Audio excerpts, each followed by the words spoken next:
Bonjour, je m'appelle Marie-Philippe Crevier et je suis votre coordonnatrice régionale du programme de secondaire en spectacle pour la Montérégie. Aujourd'hui, dans cette capsule, je prends quelques minutes de votre temps pour vous expliquer son fonctionnement et peut-être, qui sait, vous convaincre d'embarquer avec nous dans l'aventure.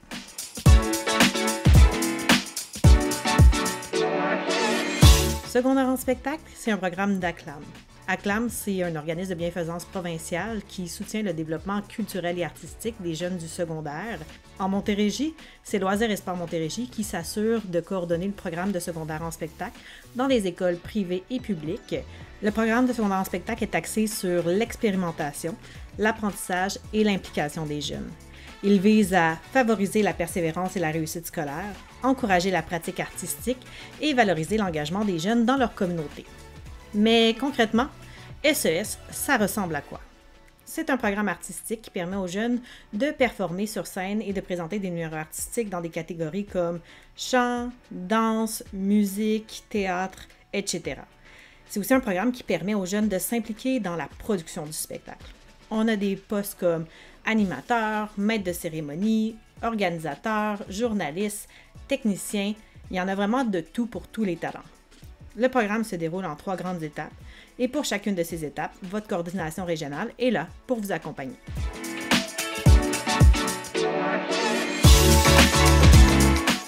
Étape numéro 1, la finale locale.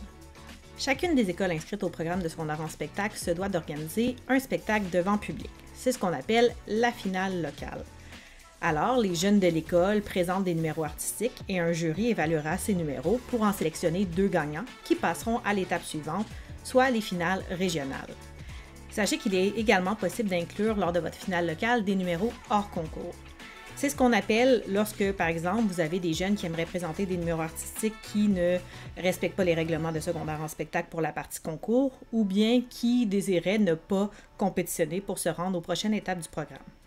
Pour une finale locale, sachez que l'école est responsable de organiser les auditions et les inscriptions, recruter les jeunes qui feront les autres rôles que les artistes, donc maître de cérémonie, animateur, organisateur, technicien. Elle est également responsable de former un jury, de monter et présenter un spectacle devant public avant la date limite fournie et suite à la finale locale, transmettre les informations des gagnants à la coordination régionale. Et pour vous aider, une plateforme en ligne, l'espace organisateur. Sur cette plateforme, vous retrouverez tous les outils disponibles et utiles pour la réalisation de votre finale locale, mais c'est également un outil qui vous aidera à faciliter la gestion de vos participants pour la finale locale, mais également pour les autres étapes suivantes du programme.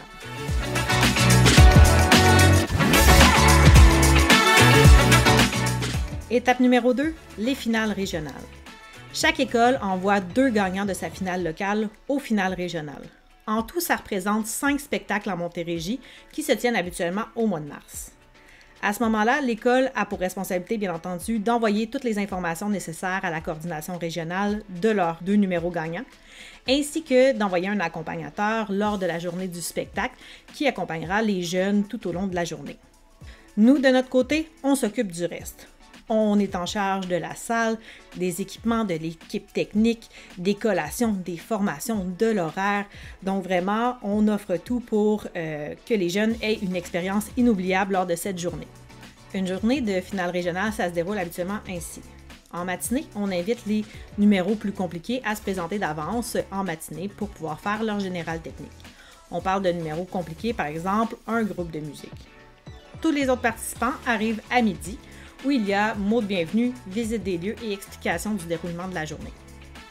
Suite au mot de bienvenue, on sépare les participants en 2 et c'est le début des 2 blocs. Au bloc 1, le groupe 1 est en formation alors que le groupe 2 est en général technique dans l'auditorium. Après, au bloc 2, on inverse. Donc le groupe 1 sera en général technique et le groupe 2 sera en formation. Les jeunes techniciens passent, eux, la journée à la salle de spectacle avec l'équipe technique professionnelle. Les jeunes organisateurs sont accompagnés par un organisateur de la coordination pour effectuer des tâches relatives à l'organisation du spectacle tout au long de la journée. Les jeunes journalistes reçoivent un accompagnement d'un professionnel du milieu et les jeunes animateurs et maîtres de cérémonie sont accompagnés d'un mentor tout l'après-midi pour préparer leurs animations en vue du spectacle de la soirée. Après, c'est le souper et finalement, place au spectacle vers 19h. À la fin de chaque finale régionale, 3 numéros gagnants sont sélectionnés par notre jury pour être envoyés directement à la prochaine étape qui est le rendez-vous pan-québécois de secondaire en spectacle. On offre également plusieurs autres prix afin de souligner l'implication des jeunes qui ont participé à la finale régionale tout au long de la journée.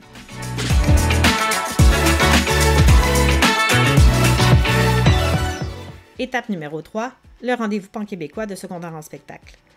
En fait, c'est le grand rassemblement annuel de secondaire en spectacle.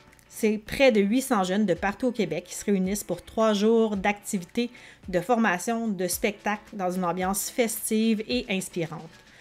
Contrairement aux étapes précédentes des finales locales et finales régionales, c'est une étape qui est non compétitive. En 2025, c'était à Amqui au Bas-Saint-Laurent et en 2026, ça sera à Sept-Îles. Pour le rendez-vous pan-québécois, chaque région y envoie ses gagnants qui performeront leur numéro de manière non compétitive sur scène devant d'autres régions, mais également des participants qu'on appelle des participants libres. Donc, c'est des jeunes qui n'ont malheureusement pas gagné, mais qui voulaient absolument vivre l'expérience incroyable qui est le rendez-vous pan-québécois. Pour le rendez-vous pan-québécois, le tarif d'inscription des jeunes inclut transport, hébergement, repas, activités, formation et encore beaucoup plus.